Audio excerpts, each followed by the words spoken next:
Hello everyone, welcome back. I've done a couple of videos recently about the current economic situation, which is pretty much like almost runaway inflation, and how we got into this situation. I explained how our currency is basically debt based currency, and I explained how the banks create money when you put up an asset, usually through the form of a mortgage.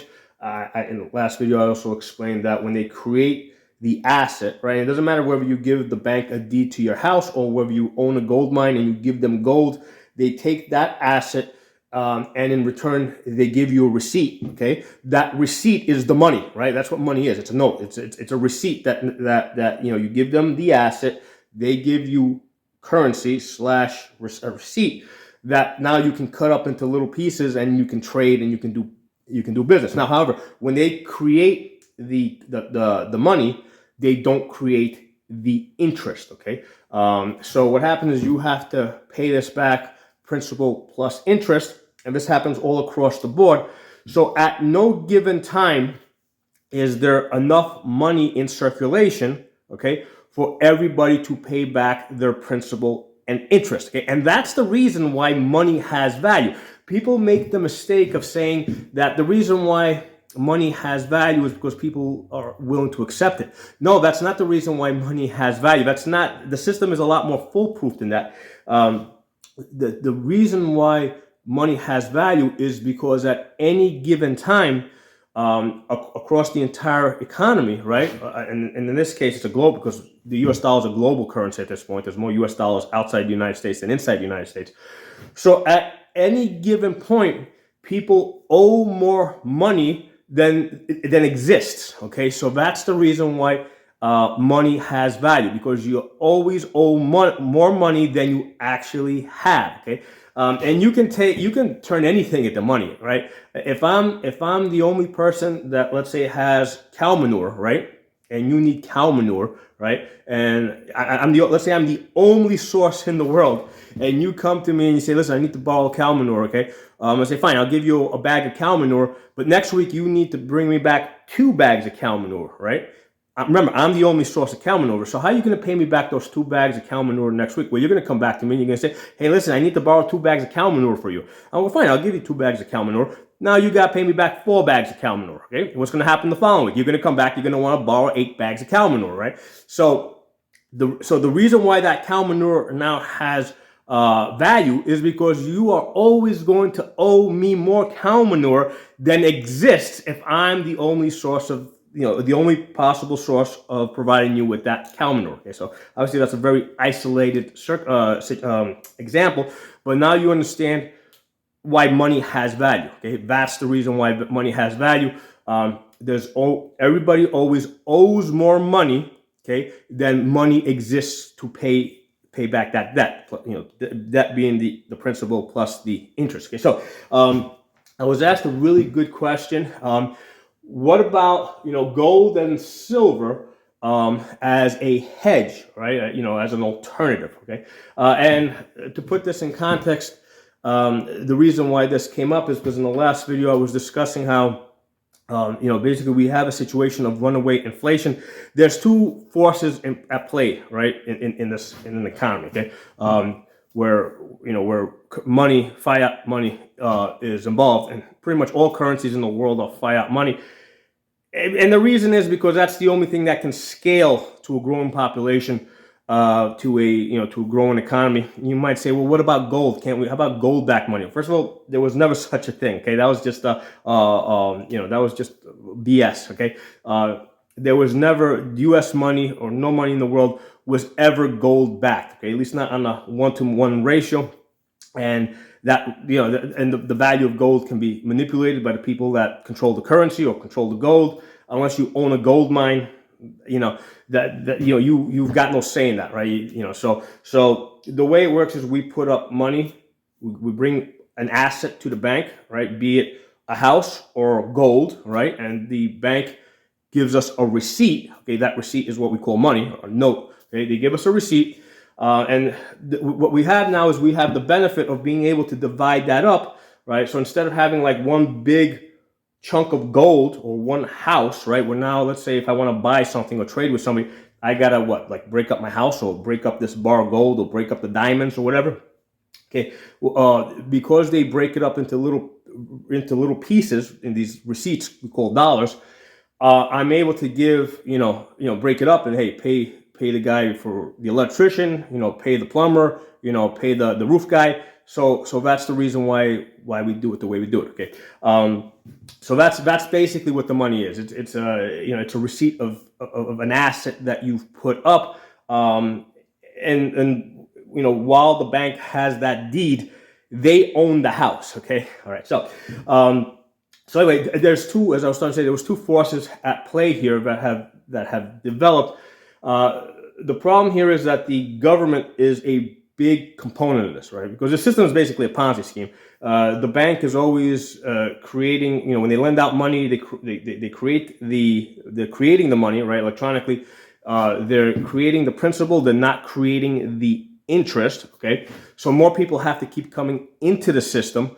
So that there's money flowing around, right? So what happens is when the next generation comes in to borrow money, the bank creates more money. You do business with them, and that's where you get the interest, right? By doing business with those people, to pay back the interest that you own. Okay, so the current generation depends on the next generation coming in and doing the same thing to create that interest, and the generation after that. So it's a continuous thing. The problem with this system is that we put up real assets to create money. The federal government does not. Okay, what the federal government does is they put up debt. Okay, they call it debt. Basically, they're giving themselves an IOU, and the government is unlimited as to how much money they can borrow. Okay, really creating money. They're unlimited. Other than this legal control they have in place called the debt ceiling. So every time they raise the debt ceiling, they're basically increasing how much money the government can create. Okay, so the two forces here in play is because the government is such a big player in this, right? And everybody's caught on to this. The government has to keep coming in and creating more money because they're such a big component. They're now the ones that are creating the interest for everybody to pay back, right? That's a situation they have put themselves in. It was never intended to be that way, but that's where it is. Okay, so the government has to keep coming in and borrowing money, right, and putting it out there so that the interest, and circulating that new money so that the interest will exist for people to pay back their debt. If they don't do that, the people, the other players in this Ponzi scheme, there's not enough of them, right? To keep this thing going. Okay. So on the one hand, the system now depends on the government to continually come in and create money. But on the other hand, we're all aware, right? All businessmen are aware that this is a Ponzi scheme. So every time the government comes in and creates more money, we're all racing to raise our prices just as fast or faster than the government is creating money. Okay, so the two forces in play is the government must create money on the top side here, so people will be able to pay back their debt and not default. But on the other side, we all know that. So on the bottom side, we're all raising our prices.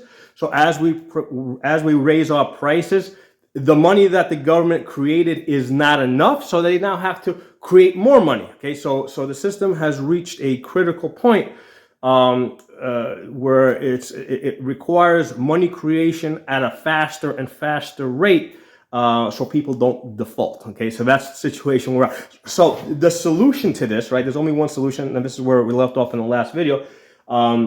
Is a very deep recession, where people lose their jobs, lose their houses, they get foreclosed on, because what happens when you lose your job, you're willing to accept another job at a much lower pay rate.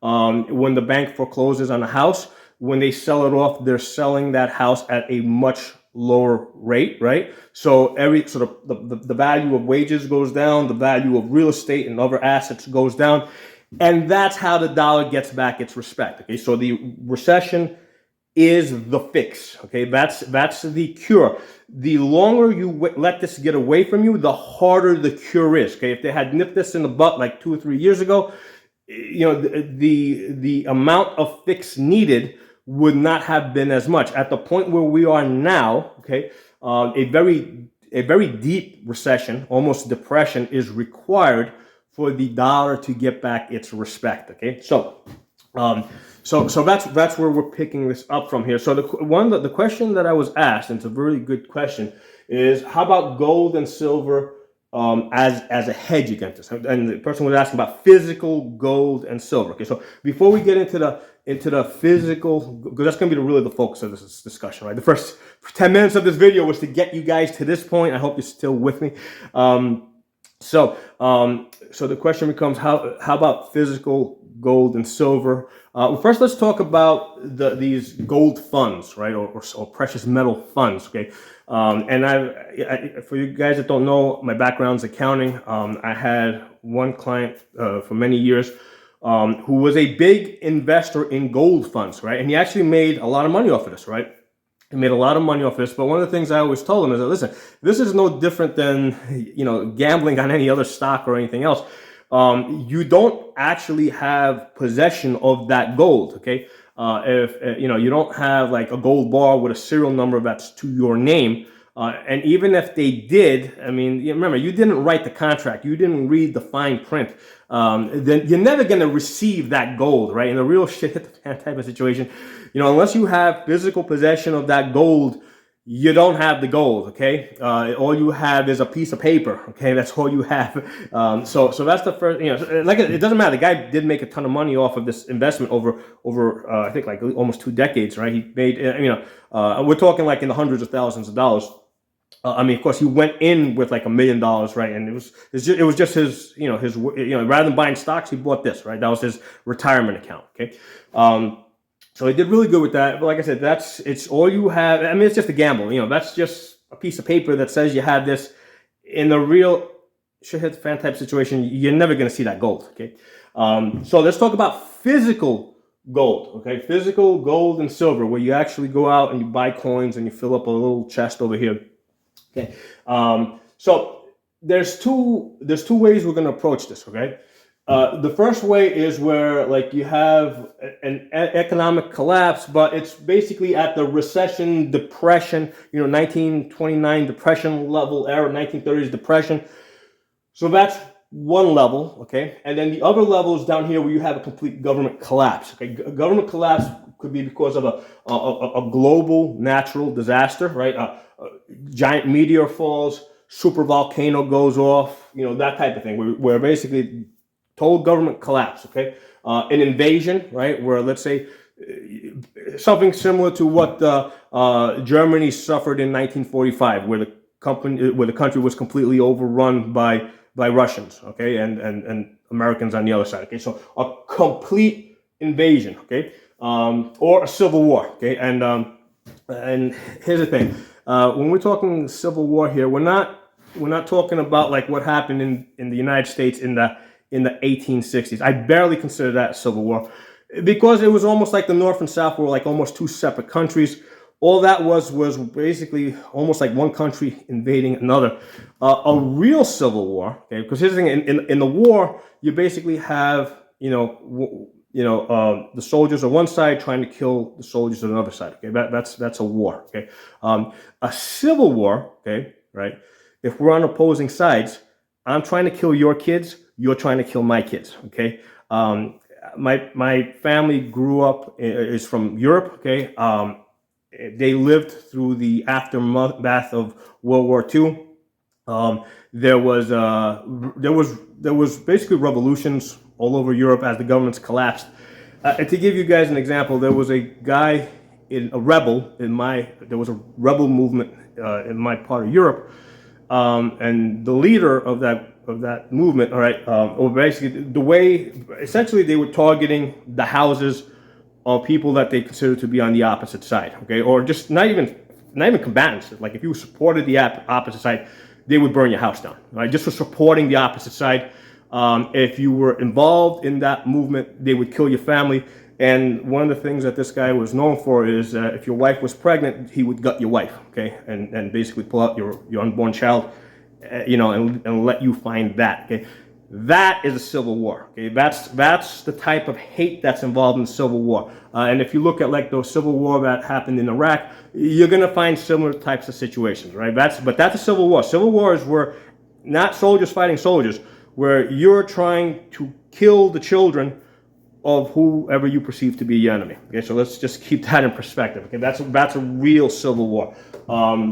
So that's what I would call like a government collapse. Okay, and there's a couple of examples that we can look at here, right? We can look at the fall of Rome in 476. Okay, the 641 fall of Alexandria, 1291 fall of Acre, 1453 fall of Constantinople, 1945 fall of Berlin. Okay, so these are all like different cities that were basically invaded and conquered. And again, the question we're addressing is gold and silver a good, something that would be useful in a situation like that, where you have a complete collapse of government, or you have like a real civil war, right, where people are out to kill you, like kill your family, that type of thing. Okay. So if you were, let's say, in Rome in 476, okay, and you got these barbarian invaders invading the city, okay. Now remember, in the way you motivate people to charge into a city, to go over the walls and risk their lives, okay, is you motivate them to basically go into the city and take whatever they want. Okay, that's how you motivate people to enter a city that's fortified and defended. You basically tell the soldiers that they can enter the city, they can take whatever they want. I think the only exception would be the palace, right, or the rich area. The king or the people running this battle say, hey, that area is off limits, that's just for us. But the rest of the city, right, you go in there, you take whatever you want, whatever loot you find, you take, whatever women and children you want, you take whatever slaves, it's all yours, burn, whatever you want to do, it's yours, man. That's your reward. However you want to do it. Morality doesn't play a game in this. We saw this in Berlin in 1945. The Soviet army was told to go into Berlin, take whatever they want, and specifically they were told to rape the women. Okay, so that is a real invasion. Okay, so if you're being invaded like that, right, or if you've got that type of unrest, do you think it makes a difference if you're standing there with like a pot of gold? Okay, these people are coming in to take whatever they want. Okay, you're not going to barter for your life with anything of any value. Okay, they've already committed to coming in and taking whatever they want. Okay, so the only thing that's going to save your life, all right, or your family, is for you to get out of that area. Okay, so to get out, you need three things. You need transportation. Okay, you need safe passage. You need sanctuary. Okay, you need a way to get out of the city. So here's the thing: when you have this army invading a city or a country, whatever. Okay, remember the most aggressive people, right, are going to go in first. Those are the guys that are like the most aggressive, the most hungry. They're going in, they're going in there to make sure. And the reason why people charge at the beginning of the line is because they want to get in before the other guys behind them, so that they can be the first to take stuff. Okay, so the most aggressive people are going to go in first. Within a couple of days, the city's cleared out. So the guys that didn't get into the city, they're going to start looking around outside the city for people that are trying to get away. They're saying, hey, those guys that were leaving, they're probably leaving with something of value. So they're looking to attack those people. Okay, so you need a way to get out. You need a way to get out fast. There's, like if I'm at the back of the line and I know I'm not going to get into that city, right, I'm probably looking to see, okay, let's sit back a little bit and see who's coming out of the city. Okay, so getting out of the city is going to be difficult, especially as you have more people. You're trying to get your family with you. And here's the thing: a lot of people say, "Hey, you think you're going to get on a horse and you're going to, and get out of there." Well, here's the thing: getting on a horse and getting out of there, where are you going to feed that horse? Okay, it's not like television where you see people get on a horse and like make their way through the desert. You've got to actually carry enough food for both you and the horse. Okay, that's not something that you see on television. You have to pretty much go out with a line of pack animals that are going to be carrying the food for the horse. Unlike what you think, horses don't just live on wild grass that's growing. Okay, they need other things. They need other nutrients.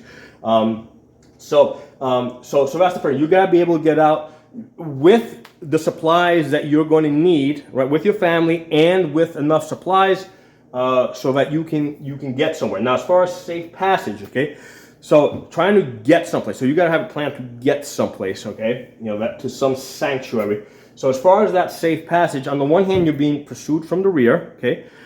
On the other hand, as you're moving away from the situation, you're going to run into people. You're going to run into people that basically want your horses, right, or your car, whatever you're driving, right, because they want to get away from that situation as well. Okay, they're not interested in the gold that you're carrying. Okay, they're interested in your horses, or if you're driving in the modern day context, your vehicle, your fuel, your food. That's what they want. Okay. So again, in this type of situation, the gold and silver is not going to be useful. You're not going to be able to buy your passage because these people need to get out of there just as badly as you do. Okay, so getting from wherever you're going from to wherever you think you're going to go and be safe is really difficult, because even your own country people are going to be in a desperate situation, and they're trying to take from you whatever you have that's of value. And at least at this point in the game, the least valuable thing is going to be what is the gold or the silver. Okay. Now, when you get to that sanctuary, and that's a big if, right? Because here's the thing: chances are to get to a sanctuary, like in the case of, let's say, Rome, Alexandria, Acre, you got to first travel across land. Then you got to get to a port where the ship is, right? Is the ship still there? All right. Because maybe somebody else showed up before you, and they basically bribed the crew that was holding that ship. So when you get there, the ship is not even there. Okay, that's a possibility. But if the ship is there, okay, now you got, let's say, make your way across the sea, and of course there's other pirates on the sea. Okay, so every step of the way, this is extremely dangerous. And at no point does the gold start to really have any value. Maybe once you get onto the ship, it maybe starts to have some value, but you're still in a situation where wherever you're at, right? Because remember, there's only so many people that you can bring onto a ship. So wherever you're at, wherever you're going, there's always going to be more people than you, right? So you're always going to be outnumbered, okay? So if you get to the sanctuary, right? Be it, let's say, another city that's far away, okay? Now, when you arrive at that sanctuary, now the question becomes, okay, are you really going to be welcomed? Okay, because who's to say that as soon as you touch port over there, those people aren't going to rob you? Okay, take whatever you have, and kill you. So when you arrive at your sanctuary, just because you thought it was a sanctuary before, doesn't mean that it still is a sanctuary. Okay, and again, and even if you arrive with your gold and silver, once you get into the city, again, I mean, unless you have connections with the people in charge of that city, right? Unless you're family with the people running that city, you really can't expect that you're going to be safe. Okay, so that's this. So in this type of a situation, you can see the problems with gold and silver, right? You got much bigger problems, right? Primarily safety concerns. And the gold and silver isn't going to help you, just because people aren't going to value at this immediate point over here. People aren't going to value the gold and silver as much as the transportation to get out of there, okay, or the food that you're carrying. So yeah, they're not just going to want to take your gold and let you leave with your horses. They want your horses, okay. All right, so that's this situation to kind of put things a little bit into perspective with different cities that have fallen over time, right? So let's take a quick look at the situation of Berlin, okay? When Hermann Goering, right, was captured, I mean, he had, I think, suitcases of money and stuff like that. He had stolen art, right? So this was at the point that Hermann Goering was captured, okay, he was a wealthy man, right? He was in possession, right? Even if he didn't have it immediately on him, he did have money and stuff on him, but he also had artwork that he had stolen, let's say that was back at his house. Did that save his life? No. Okay. In fact, he was he actually killed himself. But I think some of the other people that were convicted with him, I mean, they were like pretty brutally killed. I mean, like instead of like hanging them to break their neck, they were like slowly choked on the rope. Okay, so that money didn't help any of these people. Okay, so let's put this aside for a second, and let's talk about how gold and silver might help you in a more likely just regular recession depression. Okay, because this is a low probability event here, right? A complete government collapse, although it is a possibility, okay? It's a very low possibility. Like on any, I don't know, in any given year, this is like what, like a 0.0001%, you know? I mean, it's still a possibility, but it is a low possibility, okay? Now this is an extremely likely possibility. In fact, this is like already, you know, like in the process of happening. It seems to follow like an 8-year pattern, 10-year pattern. So this is most likely where we're at, okay? So looking at this situation, the thing to understand with this, right? The U.S. dollar, okay, is the most valuable and powerful weapon of the United States, okay? Not the aircraft carrier, not the nuclear bombs, okay? The U.S. dollar, okay? And it was intentionally developed that way after World War II, right? And you know, after World War II, the United States very carefully and intentionally got the world hooked on its currency, okay? And again, the nature of the currency is that you always owe more money than you have. So unless you're willing to default, you're always going to be on the hook for this, okay? So the U.S. dollar is the most powerful weapon that the government has. They use this to basically control the world. I would argue that the purpose of the warships and the missiles and all that stuff is to protect the dollar. Okay, that's because that's the most powerful weapon. Protecting the currency is the priority, right? Because that's the most valuable asset. And if they need to throw this economy, the entire world, into a deep depression, right? Not just a recession, but a deep depression that will even last 10, 20 years to protect the currency, they will do it, okay? Because this is the most valuable weapon that they have, the most valuable asset that the U.S. government has. It's the thing that they use to control the world. They're not going to give this up. Okay, they're not going to let this thing slide away from them unless they get to this situation here where you have, like, let's say, like a global national disaster, and it's just like beyond their control. All the warships and nuclear missiles can't stop a super volcano from going off. So as long as it's something other than this, the U.S. government will protect its currency at all costs, okay, including at the expense of your own life, if that's what it takes, okay? They will protect their currency because that is the most powerful weapon. So, given this situation here, okay, we can expect that we are going to be going into a deep recession, depression, because the U.S. government needs to teach us all, including me, a lesson that you don't disrespect the U.S. dollar, okay? So the way they do that is they make you lose your job, make you lose your house, okay? And that's how you learn to respect the dollar, okay? That's just how it is, guys, okay? Now, as a hedge against the U.S. dollar, like how can you protect yourself against this type of situation?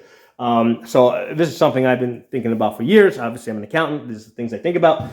So the first thing is have liquid currency, right? If you got liquid currency, whether it's in a bank account or paper money, you know, because remember, the government here wants to protect its money, so they're going to do things, okay, force job losses, force, you know, real estate market crashes.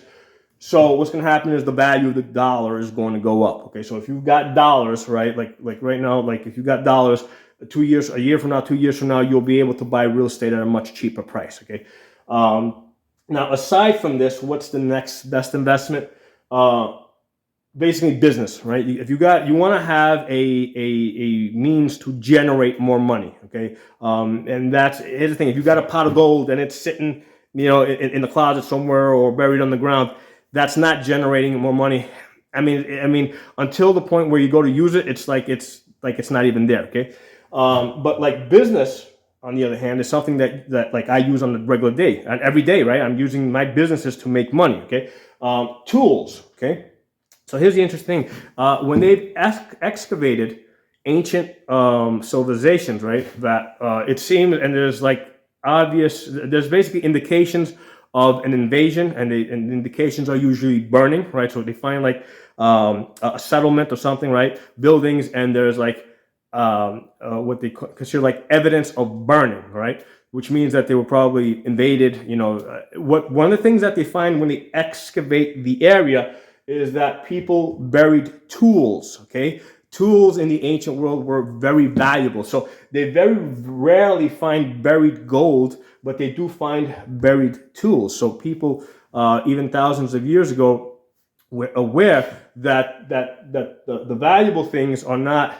it's not so much the currency, but the means to create currency, right? The means to create wealth. Okay, so like in my case, right, one of the things that I did over the last year, seeing this thing coming, right, is I bought another tractor, right? I bought another tractor. I bought a tractor knowing that, hey, I can use this to make more money, right? It's a tractor with front loader. I can do excavating work, landscaping work, stuff like that. So you got a tractor, you got a trailer, way to move it around. Got a truck to pull it. Okay, so one, that's kind of like my backup plan, right? I mean, not that I really need a backup plan at this point in my life. I'm 50 years old, but that's, if you were to ask me, what can you do to kind of like recession proof yourselves? Invest in the business, right? Invest in tools, invest in ways to generate money, right? Not the gold, not the silver, because that's just going to sit, in a box somewhere. You're not going to be able to use it to grow off of, right? Invest in the business, however that is, tools, or, I don't know, whatever your line of work is, or even better, expand beyond just your one line of work. Diversify your skills a little bit. Okay, that is probably the best way to recession-proof yourselves. Okay, invest in your ability to work for yourself and to generate money on your own. So I hope you guys enjoyed this. And thank you very much to the person that asked this question. It really brought about a lot of interesting things that I kind of had in the back of my mind for, I don't know, many decades now. And it gave me it basically brought it from the back of my mind to the front of my mind, and allowed me to share it with you guys. So we'll talk again soon.